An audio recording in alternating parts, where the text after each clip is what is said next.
ہم بڑا صوفی بن گئے. کیا اپنے آپ کے ایمان کا جائزہ لیا؟ بہت سارے لوگ روزہ بھی رکھتے ہیں لیکن روزہ جو تربیت چاہتی ہے اس تربیت کو حاصل نہیں کر پاتے. روزہ رکھتے مگر پھر بھی جھوٹ بول رہے ہیں, پھر بھی ایک دوسرے کی عزت کو اچھال رہے ہیں, پھر بھی ہوٹلوں پر بیل بازی کر رہے ہیں. کیا روزہ رکھنے کا مقصد نہیں ہے؟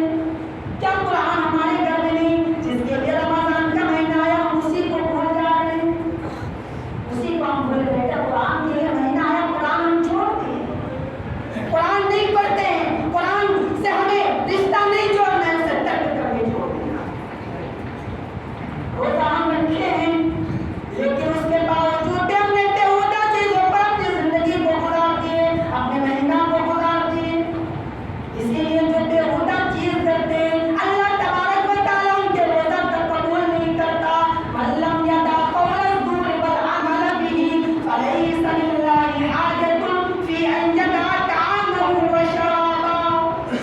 جس نے روزے رکھنے کے باوجود بھی بےہودہ چیز بولے, گالیاں دے, چغلی کرے, اللہ تبارک و تعالیٰ کو کوئی ضرورت نہیں. فليس لله حاجة في أن يدع طعامه وشرابه. کہ وہ بھوکا رہے, وہ پیاسا رہے, وہ 13 گھنٹے 14 گھنٹے پھر بھوکا رہے, پیاسا رہے.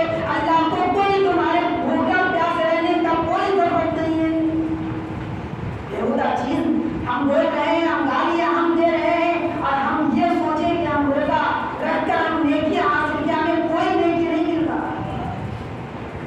کتنے ایسے روزے رکھنے والے ہیں جو یہ سمجھ رہے ہیں کہ ہم تو بہت نیکی کمائیں, اور کتنے تعجب کرنے والے ہیں, اللہ کو یاد کرنے والے ہیں, اپنے پروردگار کو یاد کرنے والے ہیں, جو یہ سمجھتے ہیں کہ ہم نے تعجب پڑھی, ہم نے قیام اللیل کیا, ہم نے تراویح پڑھی, لیکن اللہ تبارک و تعالیٰ ان کے نام اعمال میں یہ بھی تراویح نہیں لکھتا ہے. رب صائم لیس له من صیامه الا الجوع. کتنے ایسے روزے دار ہیں جس کو صرف اور صرف بھوک اور پیاس محسوس ہوتی ہے. وہ سمجھ رہے ہیں کہ ہم بھوک اور پیاس ہیں, اس کو لگ رہا ہے کہ میرا فائدہ ہو رہا ہے, لیکن تمہارے اسلام کو فائدہ ہو رہا ہے, اللہ کو فائدہ نہیں ہو رہا ہے. آج تو میڈیکل سائنس بھی کہتے ہیں تمہارا ٹائفائڈ ٹھیک ہوگا, تمہارا پیپر ٹھیک ہوگا, تم کم کھاؤ, تم سو اور تم زیادہ مت بولو, تمہیں فائدہ ہوگا. ٹائفائڈ کا فائدہ ہوگا, پھر کام جس کا نہیں کر رہا ہے وہ کام کرے گا, لیکن میرے بھائی کو اللہ کو فائدہ نہیں ہوگا. ہم اپنے لیے رکھ رہے ہیں, اللہ کے لیے نہیں, اور قیام کرنے والے کے لیے جو رات کو جاگ جا کر اللہ کو یاد کرتے ہیں, اپنے پروردگار کو یاد کرتے ہیں. وَرُبَّ قَائِمٍ لَيْسَ لَهُ مِنْ قِيَامِهِ إِلَّا الشَّهْرُ. اور کتنے ایسے قیام کرنے والے ہیں, اللہ کو یاد کرنے والے ہیں, اس کو قیام نہیں ہوتی بلکہ اس کو شب بیداری ہی محسوس ہوتی ہے. آنکھ کھولنا ہی لکھا ہوا ہوتا ہے, اس کے نام اعمال میں صرف اس کی شب بیداری ہی لکھی ہوئی ہوتی ہے, اس کے علاوہ کچھ نہیں ملتا. اس کا صرف آنکھ کھولنا اور رات کا جاگنا ہی لکھا ہوا ہوتا ہے. اس کے نام اعمال میں ایک دن تہجد, ایک دن قیام اللیل اس کے نام اعمال میں نہیں لکھا ہوا ہوتا. کیوں؟ کیونکہ جو تربیت چاہتی تھی اس تربیت کو ہمیں نہیں دی. جو روزہ تربیت چاہتی تھی اس تربیت سے ہم محروم رہے, اس تربیت کو ہم نہیں دیے. اس وجہ سے ہمارا روزہ تک قبول نہیں, ہمارا قیام تک ہمارے نام اعمال پر نہیں. کیا ایسا ہی ہو تو ہم یہ کام نہیں کریں. بھائی کوئی مزدوری کر رہا ہے اور مزدوری کے اس کو پروفٹ نہ ملے, انکم نہ ملے, اس کا پیسہ اس کا شروط نہ ملے, تو وہ تو بیکار ہے. اور آپ 13 گھنٹے 14 گھنٹے اتنا شدید دھوپ پر ہم اور آپ روزہ اور بھوکا پیاسا رہ رہے ہیں, ہم اور آپ کو کوئی فائدہ نہ ملے, ہم اور آپ کے روزہ رکھ کے کیا کریں؟ جو تربیت چاہتے اس تربیت کو. اور یاد رکھیے رمضان نے جو ہمیں تربیت دی, جو سیٹنگ دی, وہ سیٹنگ میں سے سب سے پہلی سیٹنگ یہ ہے کہ جو تقویٰ ہے. اس لیے سورہ بقرہ کے اندر آیت نمبر 183 میں اللہ تبارک و تعالیٰ فرماتا ہے, یا ایھا الذین آمنوا کتب علیکم الصیام کما کتب علی الذین من قبلکم لعلکم تتقون. یہ ایمان والو, اللہ تبارک و تعالیٰ نے تمہارے اوپر رمضان کے روزے کو فرض کیا ہے. تم سے پہلے بھی لوگوں پر فرض کیا گیا تھا,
یعنی کہ روزہ